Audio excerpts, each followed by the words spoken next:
ராணி, பீரோல 5000 பணம் வச்சிருந்தேன் பாத்தியா? லோன் கட்டுறதுக்கும் வச்சிருந்தேம்மா, எங்க போச்சுன்னே தெரியல, காணோம். என்னங்க சொல்கிறீங்க? ஏங்க அதுதாங்க காலையில் பிரியா பார்லருக்கு அத்தை கொடுத்து விட்டாங்க. லோன் கட்டன்னு உங்களுக்கு தெரியாதுங்க. என்ன உங்களுக்கு கொஞ்சம் கூட அறிவே இல்லையா? என்ன கேட்காம எதுக்கு எடுத்தாங்க? ஏங்க இருங்கங்க, கோவமா போய் அத்தை எதுவும் திட்டிடாதீங்க, இருங்கங்க. மா மா எந்திரிங்கம்மா. என்ன பாரவி, எதுக்கு எழுப்புன? மா, பீரோக்குள்ள வச்ச பணத்தை யாரும்மா எடுத்தது? நான் முக்கியமா வச்சிருக்கேன், நீங்க எடுத்து அவளுக்கு பார்லருக்கு கொடுத்து விட்டீங்களாமா? விடுப்பா, உன் தக்கச்சி தானே, அவள் ஆசைப்பட்டான்னு எடுத்து கொடுத்தேன். தப்புனா மன்னிச்சுக்க, விடு. என்னம்மா இவ்வளோ அசால்ட்டா சொல்றீங்க? நான் நாளைக்கு லோன் கட்டணும் வச்சிருக்கேன், இப்ப நான் என்னம்மா பண்ணுவேன்? இன்னைக்கு அவ வரட்டும். அண்ணே நான் வந்துட்டேன். அண்ணே பார்த்தீங்களா என் மூஞ்சி எப்படி இருக்குன்ட்டு? பார்லர் போயிட்டு வந்தேனே, சூப்பராக ஆயிடுச்சா என் மூஞ்சி இப்போ? உனக்கு பார்லர் போறதுக்கு காசு எது? உன் பீரோலேருந்து தானே 5000 ரூபாய் அம்மா எடுத்து கொடுத்தாங்க. என்ன கேட்காம எதுக்கு என் பீரோல இருந்து எடுக்கிறீங்க? நான் லோன் கட்டணும் வச்சிருக்கேன், உனக்கு கொஞ்சமாச்சும் அறிவு இருக்கா? அச்சா, இப்படி இருக்கிற. அண்ணே எனக்கு புரிஞ்சு போச்சு நீ எதுக்கு திட்டுறேன்ட்டு. இவங்க தானே ஏதோன்னு சொல்லி கொடுத்து உன்னை திட்ட வச்சிருக்கிறாங்க, எனக்கு தெரியும்.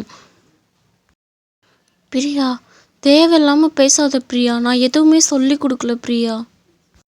இந்தாடி, ஒன்றுக்கு ஆகாத உதவாக்காரையாக இருந்துக்கிட்டு என் மக்களை திட்டுறியா நீ? உனக்கு என்ன தைரியம் இருந்தா என் மகளையே நீ எதிர்த்து பேசுவ? ஒழுங்கா இந்த வீட்டை விட்டு ஓடி போயிருடி, என் மகளையா எதிர்த்து பேசுற? இவளுக்கு காலையில் புடவை வாங்கி தரல அப்படின்ற கோவத்தை மனசில் வச்சுக்கிட்டு அவள் புருஷை வந்ததுமே போட்டு கொடுத்துட்டா.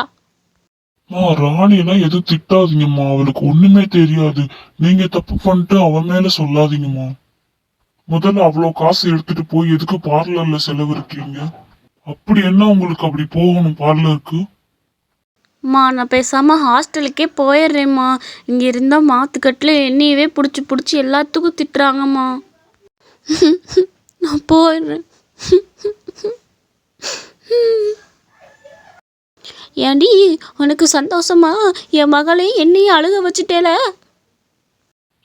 அவ எங்கம்மா அழுக வச்சா? நான் தானே உங்கள்ட்ட கேட்டுட்டு இருக்கேன், என்கிட்ட பேசுங்கம்மா. ரொம்ப சந்தோஷம்ப்பா. நீயும் உன் பொண்டாட்டியுமே இந்த வீட்டில் இருங்க. நானும் என் மகளும் இப்போவே இந்த வீட்டை விட்டு போயிடுறோம். இருங்கம்மா, எதுக்குமா இப்போ வீட்டை விட்டு கிளம்புறீங்க? இருங்கம்மா. வேணாம்ப்பா, உன் பொண்டாட்டிக்கும் உனக்கும் நடுவில் நாங்கள் இடைஞ்செல்லாம் இருக்க விரும்பலை. நாங்கள் இப்போவே கிளம்பிடுறோம். என்னம்மா, காசு எடுத்ததுக்கு கேட்டது ஒரு தப்பா? உடனே 2 பேரும் வெளியே போறீங்க. காசு எடுத்தா திட்டதானமா செய்ய முடியும். சரி வாங்கம்மா. சரி, அப்போ நான் உள்ளே வரணும்னா எனக்கு ஒரு சத்தியம் பண்ணி கொடு. என் பொண்டாட்டி பேச்சை கேட்க மாட்டேன்னு சத்தியம் பண்ணி கொடு. ராணி அப்படி சொல்லி கொடுக்குற ஆளெல்லாம் இல்லம்மா. சரி, அவ ஏதாவது தப்பா சொல்லி கொடுத்தானா நான் அதை கேட்க மாட்டேன், சரியா? இது சத்தியம். சரிப்பா, உள்ள பேக்கை தூக்கிட்டு போ, அம்மா வாரேன். இந்தாடி ராணி, பாத்தியா என் பிள்ளைக்கு என்றைக்குமே நானும் என் மகளும் தான் முக்கியம்.